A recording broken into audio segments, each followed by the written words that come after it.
levaram óleo em vasilhas juntos com suas lâmpadas. O noivo demorou a chegar e todas ficaram com sono e adormeceram. À meia-noite ouviu-se um grito: eis que vem o noivo, saia ao seu encontro. Então todas as virgens acordaram e foram preparar suas lâmpadas. As nécias recorreram às sábias: dai-nos um pouco do vosso azeite, porque as nossas lâmpadas estão se apagando. Porém as sábias responderam: não podemos, pois assim faltará tanto para nós quanto para vós outras. Ide, portanto, aos que vendem e comprai. Mas saindo elas para comprar, chegou o noivo. As virgens que estavam preparadas entraram com ele para o banquete de núpcias, e a porta foi fechada. Mais tarde, todavia, chegaram as virgens nécias e clamaram: Senhor, Senhor, abre a porta para nós. Contudo ele lhe respondeu: com certeza vos afirmo que não vos conheço. Portanto vigiai, pois não sabei o dia, tampouco a hora em quem o Filho do Homem chegará. Amém? Podem se assentar.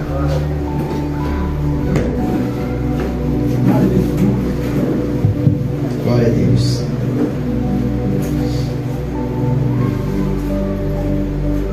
Todos nós temos o pleno conhecimento que estamos no fim, amém? Infelizmente ainda há pessoas que querem viver o melhor dessa terra, que ainda querem planejar muitas coisas, que querem viver sonhos, que querem viver a sua plenitude na terra e por conta disso tem deixar o reino do céu de lado, sendo que o tempo que eu e você vivemos é o tempo que a prioridade tem que ser o reino do céu, tem que ser o Senhor. Fora isso,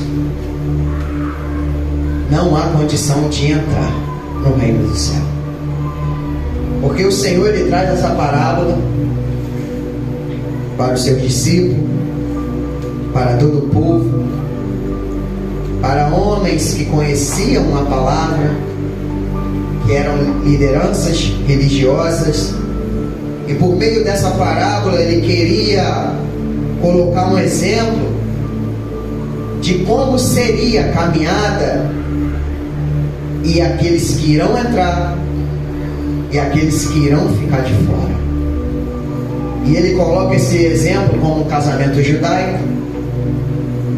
Se você não estudou, o casamento judaico é totalmente diferente do casamento nosso aqui do Brasil. Eles têm vários tipos de regras, costumes, mediante ao povo hebreu, mediante ao povo judeu. Nós sabemos que aqui a noiva que espera o noivo, né? A noiva chega, o noivo está ali no altar esperando, a noiva ela vem. E no casamento judaico é totalmente ao contrário, a noiva que fica no altar e o noivo que vem, ele que faz a esposa ali esperar um pouquinho. Mas no casamento judaico há algo de muita valia, de muita importância. É se feito um contrato que antes de se casar, antes de ter a noite de núpcia, aquele noivo, aquela noiva, eles fazem um contrato com duas testemunhas, e mediante aquele contrato é se colocado vários tipos de regras, e aquelas regras elas não podem ser quebradas, elas não podem ser infringidas. até o dia que o noivo vir para casar com a noiva, tanto ela quanto eles têm que andar mediante aquele contrato que foi estabelecido. Porque se tiver uma quebra de contrato, não irá ter casamento. E mediante as regras, mediante ao contrato, a noiva ela tem que andar direitinho, o noivo ele tem que andar direitinho. O noivo ele vai preparar um lugar, porque no contrato está escrito que o homem ele é responsável pela manutenção de todas as coisas e pela provisão. Então ele tem que cumprir, ele tem que ir fazer a casa, é ele que tem que dar moradia, é ele que tem que alimentar. Quando nós olhamos lá atrás, o povo que já havia mais de 400 anos escravo, mediante a Faraó, mediante ao Egito, Deus ele decide casar com aquele povo, um casamento espiritual. E Deus, olhando para aquela situação, ele decide dar muito além do que aquele povo tinha. Porque o povo, quando ele é escravo, ele tem dono. Então, para ter outro dono, tinha que ter uma proposta melhor, tinha que ter algo a ser oferecido muito melhor. E foi oferecido uma terra prometida. Eles deixaram de ser escravos. Deus queria reatar uma aliança com aquele povo. Note que, mediante a tudo que Deus prometeu, que iria tirar o povo do Egito, Deus tirou. Deus ele alimenta, porque no contrato tinha que ter a provisão, e Deus deu a provisão. A água brotava da rocha, maná caía do céu, e além disso tinha que ter proteção. Tudo que se levantava contra o povo de Deus, Deus se colocava na frente e protegia, porque esse era o papel do homem, cuidar da sua noiva. E Deus ele faz isso com excelência. E quando Deus separa o povo, tira o povo do sofrimento e leva para um lugar específico, ele levanta Moisés, chama Moisés para conversar, onde Moisés começava a fazer o contrato,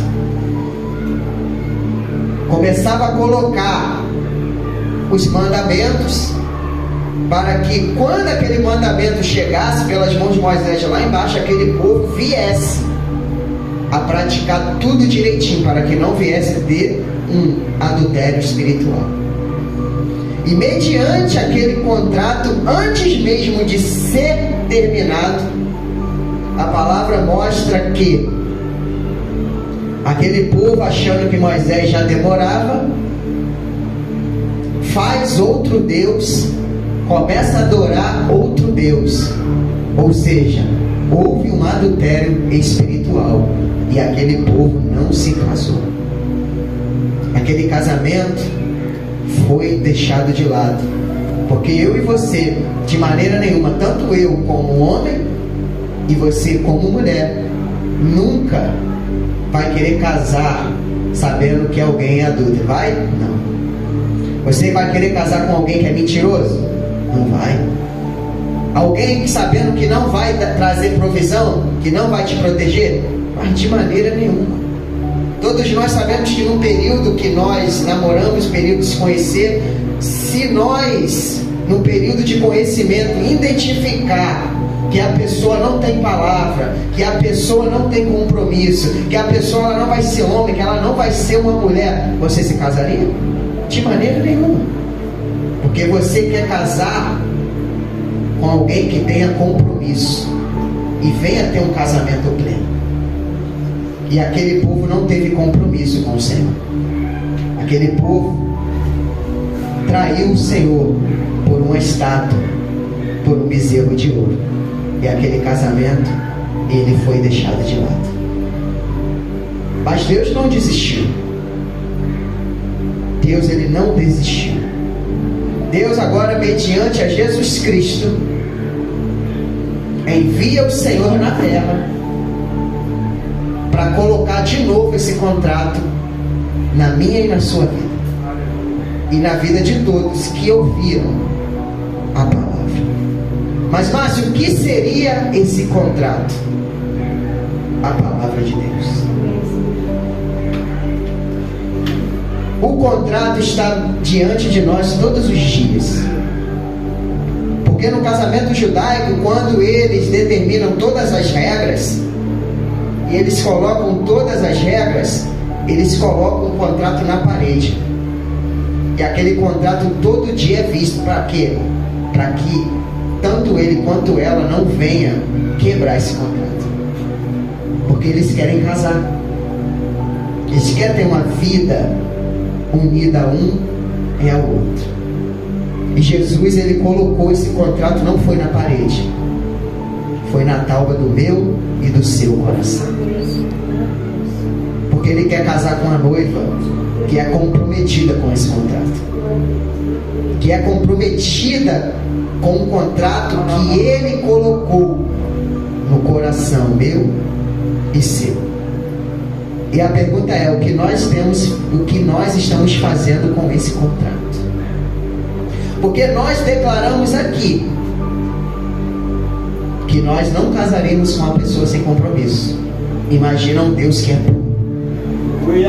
Imagina um Deus que é santo. Porque eu e você temos a característica e um poder de camuflar as coisas. Nós temos essa sagacidade de camuflar. E mediante essa camuflagem, nós temos condição de enganar. E muitos enganam depois que casa, que conhece, mas consegue enganar. Mas eu e você não enganamos Deus, não, de maneira nenhuma, porque ele sonda a mente e o coração. Então nós temos que levar muito a sério esse contrato, porque esse contrato, ele pode ser quebrado não somente com atitude, mas com pensamento lá dentro do coração. Porque quando eu e você examinando as escrituras e nós colocamos no nosso coração que não vamos praticar, o contrato, ele já está sendo quebrado. E quando o noivo vir, ele não vai casar com essa noiva. Então há todo um preparativo, há todo um costume. E nós sabemos que o preparativo que eu e você temos que ter é de estar limpinho todos os dias, é de estar se cuidando, é de estar fazendo o que o contrato manda. Porque vivemos épocas, irmãos, que a Bíblia para alguns já não tem mais valor. Tem pessoas que dizem que a Bíblia já é passada. Já é passada. Tem muitos lugares que já não tem mais Bíblia. As Bíblias estão sendo modificadas. O homem tem modificado a palavra de Deus. Pessoas já não têm nem mais costume de andar com Bíblia. Tem vergonha. Anda com o celular, mas não anda com a Bíblia, porque tem vergonha. Você tem vergonha de andar com um contrato que o seu noivo te deu? Um contrato onde você declara para todo mundo ver que você está noivo de alguém. E não é de qualquer um. É de Deus.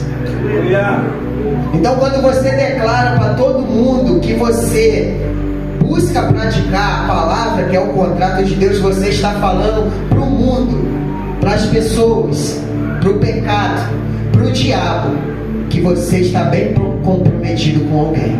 E esse alguém se chama Jesus. Aleluia! Que você não precisa de outro, que eu e você não precisamos de outro, que não precisamos adulterar, porque nós temos um noivo perfeito. É a perfeição da alegria. Vai ser a perfeição do casamento. Não vai ser um noivo ogro, não vai ser um noivo que vai errar, ele nunca erra. é a plena alegria que traz paz, que traz segurança, que traz proteção. Esse é o noivo que eu e você vamos casar um dia. E o Senhor, Ele quer trazer esse relato para o povo, porque o povo queria viver da sua forma. Havia a lei de Moisés, mas o povo, Israel, estava em pecado. O povo que se chamava pelo nome do Senhor estava no erro. Não é à toa que a palavra fala que o povo que andava à sombra da morte, a luz raiou. O povo que estava em trevas viu a luz. Ou seja, foi manifestado o Senhor na terra para poder modificar a direção do povo. Porque o povo estava andando em adultério para com Deus, achando que estava tudo certinho. Achando que estava andando no caminho certo pela lei de Moisés. E mediante a Jesus está falando, não é desse jeito não. Vocês não têm misericórdia. Vocês não perdoam. Vocês vivem matando. Quantas vezes eu, por meio de palavra, falei, enviei profeta, vocês mataram, vocês prenderam. Vocês não têm misericórdia, vocês não têm amor. Eu estou falando para vocês amar os seus inimigos, vocês acham ruim. Eu falo para vocês orar pelos que te perseguem, vocês acham ruim. Eu falo que vocês têm que andar 2 milhas se te pedirem para andar 1, e dar a capa se pedir a tua túnica. E vocês acham ruim. Coisa simples. E vocês estão achando que vão se casar? Não vão não. Eu estou trazendo aqui o relato que vocês estão quebrando o contrato, que vocês estão quebrando a lei. Vocês têm o contrato na mão, vocês têm a palavra na mão, mas vocês não estão praticando. E aquele povo que vivia em pecado, leproso, doente, eram muitos doentes. As lideranças religiosas, como Nicodemos, mestre da lei, que era príncipe de sinagoga, era um homem que para as pessoas era exemplo, liderança. Mas quando teve encontro com o Senhor, quando ele bateu de frente com o Senhor falou, Nicodemos, você vai ter que nascer de novo, porque o conhecimento que tu tem não adiantou de nada. A liderança, a palavra que você tem não fez mudar o seu caráter, não adiantou de nada, você vai ter que nascer de novo. Então a importância da palavra, ela só vai ter vida na minha e na sua vida quando eu e você praticar, quando eu e você se esforçar para botar ela em prática. E o Senhor traz essa palavra. Portanto, o reino do céu será semelhante a virgens que pegaram as suas lâmpadas e saíram ao encontro do noivo. A mensagem, ela foi pregada. O sermão do monte, ele foi pregado. Eu e você estávamos no mundo, a palavra chegou até mim, a você. Tinha pessoas que estavam em igreja onde não tinha a palavra chegou até você. Te tirou do sistema, te tirou da idolatria, te tirou da mentira. Eu que vim do mundo, outros que vieram do mundo, a palavra chegou até mim e chegou até você. Um convite de casamento, um convite de uma morada, e a palavra chegou na terra através do Senhor Jesus. E cada um, mediante a tudo que Jesus pregou, e cada um de nós, mediante a tudo que já ouvimos, que lemos, que examinamos, nós não somos mais inocentes, amém? Que ninguém aqui é bobo.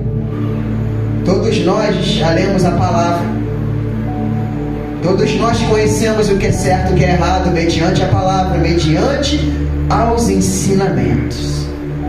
Um dia nós se batizamos, foi uma alegria muito grande. Se pudéssemos voltar, a gente voltaria, porque naquele dia foi nós entregando a nossa vida por completo, identificando que a gente precisava de um Deus. E quantas coisas a gente deixou de lado, quantas coisas a gente deixou de praticar. Aquele fardo pesado saiu, aquelas acusações do diabo, aquelas práticas mundanas que a gente fazia, que trazia tristeza.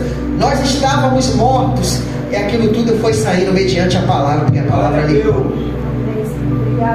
Por isso que a palavra fala, virgens, porque elas nasceram de novo, elas foram lavadas e remidas pelo sangue do Cordeiro, foram novas criaturas, e uma nova criatura é pura. Uma nova criatura, ela começa uma vida nova, porque ela foi lavada. A palavra do Senhor fala, vós já estáis limpos pela palavra que vos tenho transmitido. Um dia, eu e você fomos lavados, fomos purificados, fomos regenerados, se batizamos, declaramos o Senhor diante dos homens, e o Senhor declarou eu e você diante do Senhor.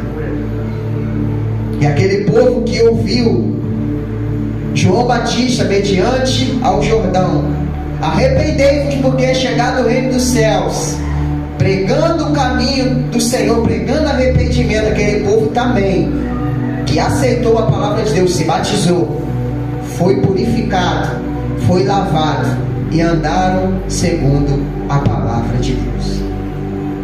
Mas chega um momento da caminhada, irmãos, que um se desvia para a direita, outro se desvia para a esquerda, um titubeia, outros param. Quantos diante da nossa visão já apostataram da fé? Pedro vai falar que é como a porca que volta ao lamaçal de lama, e o cachorro que volta a comer o seu vômito. Quantos voltaram?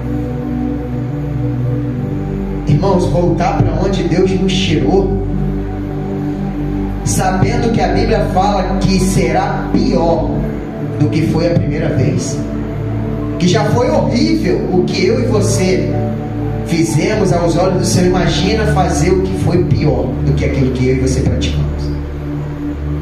Quantos apostataram? Mas conhecendo a palavra não apostataram. Então a importância da palavra está na tábua do coração, e na prática ela só vai ter vida quando eu e você praticarmos. Porque na debandada que está tendo mediante a apostasia, muitos conhecem a palavra muito mais que eu e você. Você sabia que o ser que já está condenado, ele conhece muito mais que eu e você de cor, mas não praticou? Porque quando ele fala da mentira, ele fala do que ele é próprio, porque ele é o pai da mentira. Ele tinha a verdade, mas não se firmou na verdade, e por não se firmar, se levantou, e Deus já decretou o juízo. Quanto mais eu e você, que temos que se esforçar para continuar purificado no caminho do Senhor.